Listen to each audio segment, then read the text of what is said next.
Okay, so let's change all the capacitors on this DVD player recorder board. There's 20 of them on here, and I think either 15 or 16 of them were bad, based on the little red marks that I put on top of it there. So I'm just going to go ahead and replace every one of these capacitors. So you may have seen me service another unit where I changed 11 of the capacitors because they just weren't that bad. These are pretty sad shape in this, and I'm going to change them all just to be safe. Anyhow, if you haven't seen the other video, this is going to be very much like it. I'm going to use the twist off method once again. So I'm just going to go ahead and set the camera down at an angle so you can get a good view of what I'm doing here.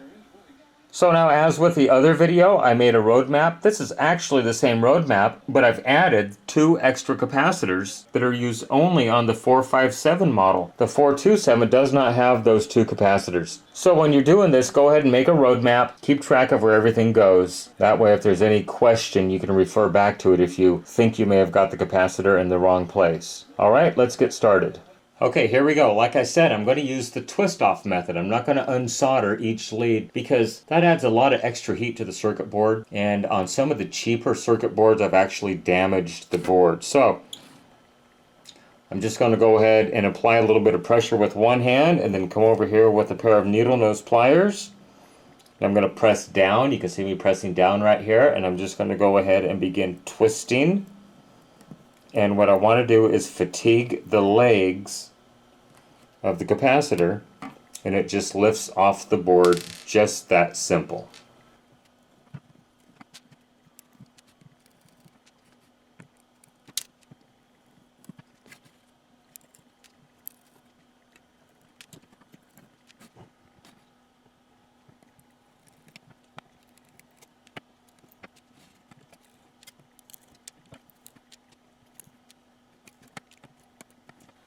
Okay, so every capacitor has been taken off the board at this point. Next, I'm going to go ahead and mark every capacitor that I pulled off. So that way I can get them back in the same place, because as you can see, looking right here, I pulled these 2 capacitors off the board, but there's no capacitor right here. It's just an unpopulated pad. There's no capacitor here. It's an unpopulated pad as well. Here and here too. So I'm going to put a little red mark on each one that I pulled off, just so I get them back on the same place, because once I clean the leads off the board, they're virtually indistinguishable from the unpopulated pads on the board.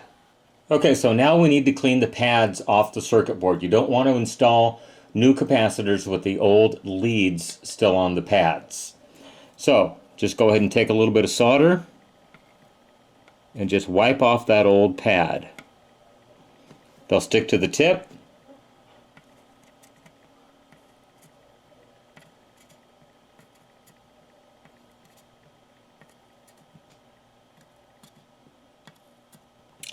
But you can see what I'm talking about. It's almost indistinguishable unless you knew what you're looking for. So that's why it has the red marks that I put on here, just so I know which ones I went ahead and pulled off. And then there's all the old leads stuck to the soldering iron tip. So now I'll just go ahead and do that for the rest of the board. I won't bore you with it. I'll show it to you when I'm all done. Okay, I've got all the old leads off of the board. I've applied fresh solder to all the pads to accept the new capacitors. Next, we'll just go ahead and get the capacitors into place. We'll get this baby back together. So some of these capacitors reside just above the little shield they put in here to protect RF energy from the optical pickup. And so if I put the capacitor like this, it's going to be too tall. These are about 18 millimeters tall. So what I have to do is actually lay the capacitor down like this. So what I need to do is I'm going to lay it down just like that. I'm going to bend the positive lead so it makes contact, and then I'm going to bring the negative lead out longer over here. Maybe it's easier to see here. So I'll show you what that's going to look like. Okay, so I'm just going to put this one on C117, and because I have a little bit of fresh solder, it's going to take to the lead.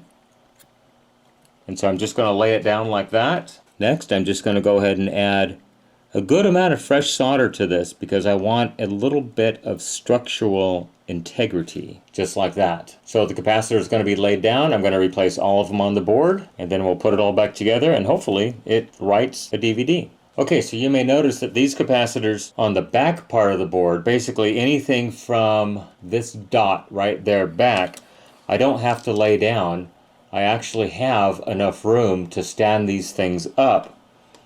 So, all I've done is I've trimmed the leads very short, as you can see, and then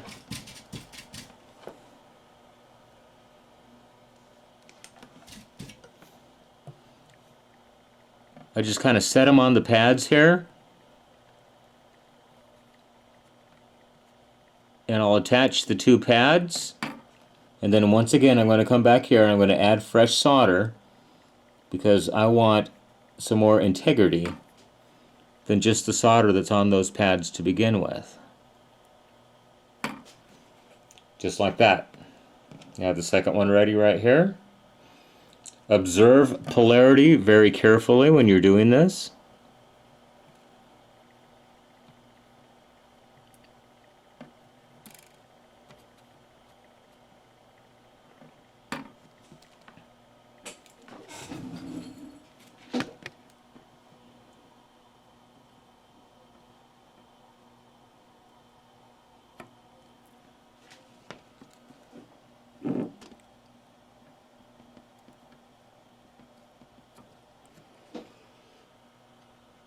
There we go. So this one's going to be kind of hard to film, but hopefully I'll get it.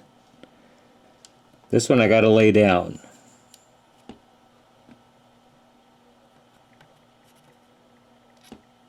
So I'm just going to lay it over like that.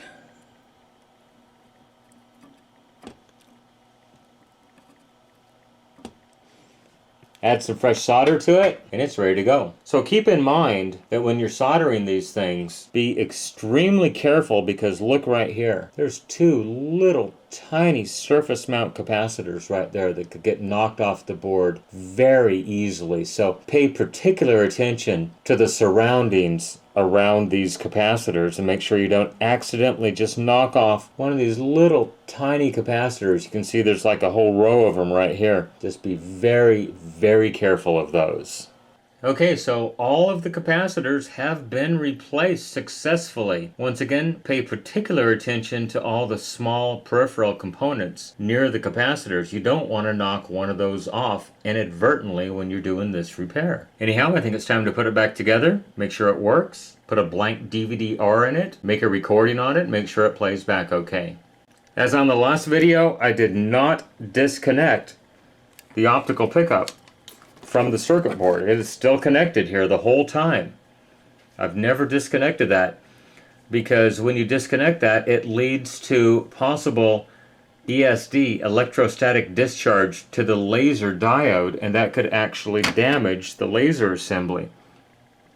So I try not to disconnect this any more than I absolutely have to. Anyhow, let's get it back together, make sure it works okay. Okay, so here's what I was talking about, how you can stand up these capacitors in the back. Anything past this white dot that's under this pad right here, I've got plenty of clearance, but if you look down in here, you can see there's not much clearance. There's no way that I could have these things standing up on end and still be able to fit this back together correctly again. Okay, here we go, back together. Let's pop a disc in it. This is a DVD-R that I wrote several years ago. Let's just make sure it goes ahead and reads the table of contents correctly.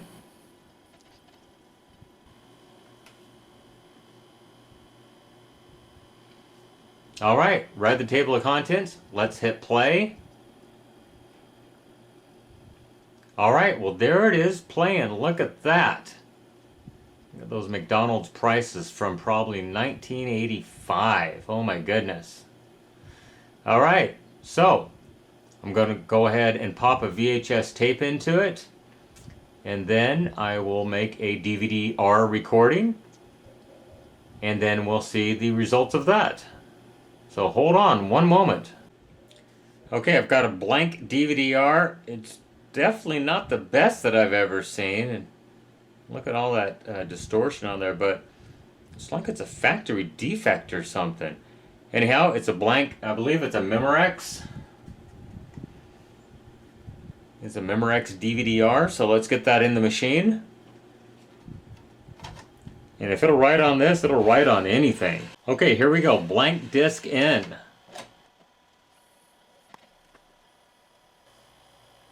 Alright, it knows it's a -R DVD. So let's check and see what speed it's in. I'm going to put it in the 1 hour mode. And I already have a tape in it, so I'm just going to go ahead and press the dubbing button. And it is set for VCR to DVD. You do have to get in the menu if you want to copy a DVD over to a VCR tape. Here we go, dubbing. So we'll let this run for about an hour, then we'll check back with it, make sure it completely recorded the tape onto the disc, and we'll make sure the disc actually plays back. Okay, here we go. It finished recording the disc. I've ejected it. I'm putting the disc back in. Let's make sure it reads the disc okay. Okay, there we go. It read the disc. It saw what I recorded on it. Let's hit play.